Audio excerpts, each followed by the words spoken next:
I've also been speaking to Derek O'Brien from the Trinamool Congress Party, which sits in opposition in the Indian Parliament. He's from the state of West Bengal, neighbouring Odisha, from where many of the passengers came from. Firstly, his thoughts on this tragic accident. Well, the initial thoughts obviously are sadness, prayers with the grieving families, and also thoughts and prayers for those who are injured and those families and those who are recovering, and we wish them a speedy recovery.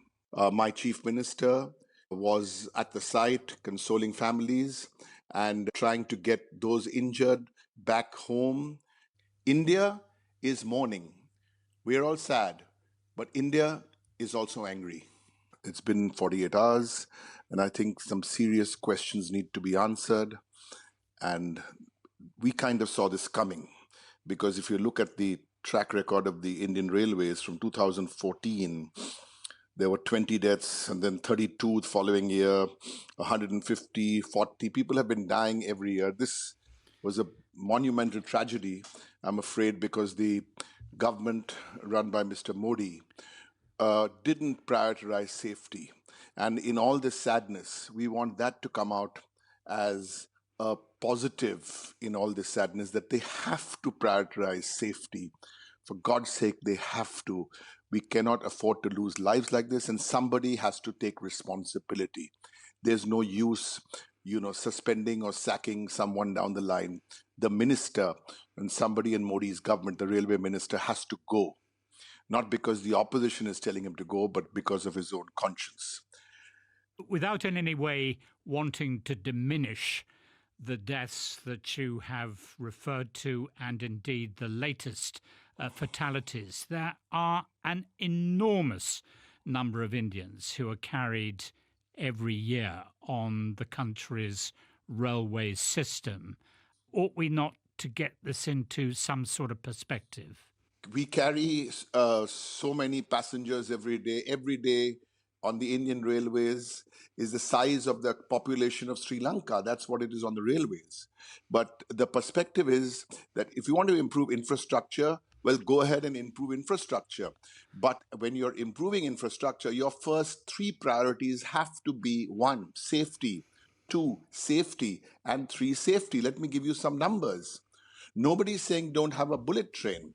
But when the bullet train cost, say, is 10x, and your safety budget for 5 years is also 10x, then we have a problem. The Indian Railway network is about 60,000 kilometers, give or take a few thousand kilometers, more than 60,000 kilometers, and only 1,200 kilometers are equipped with a anti-collision device. Then that's a problem. So you can't do cosmetic, decorative inaugurations of trains without getting the backbone, which is safety. There has been exponential growth in capital expenditure on modernization and infrastructure. So the question we're asking is, was the expenditure on safety proportionate to that amount? With all due respect, sir, I'm sure that there could be improvements in the safety of Indian railways, as indeed there could be in railway systems around the world. But when it comes to this latest accident, there seems to be a consensus at the moment that this was caused by a computer-controlled interlocking system that failed. And I have spoken to a railways analyst who has described this as a freak accident. Should it really be laid at the feet of the Indian government? You see, there are two issues here. I'm not getting into discussing or speculating as to what caused the accident. Let's talk about the attitude leading up to this accident. If you're seen as being arrogant and a lot of hubris, then when something like this happens, then you have even more questions to answer. Why did this happen? Because you're overburdening the railway tracks. You are on this crazy infrastructure without matching it to the safety norms. And as a result of which, these wagons are mobile mortuaries.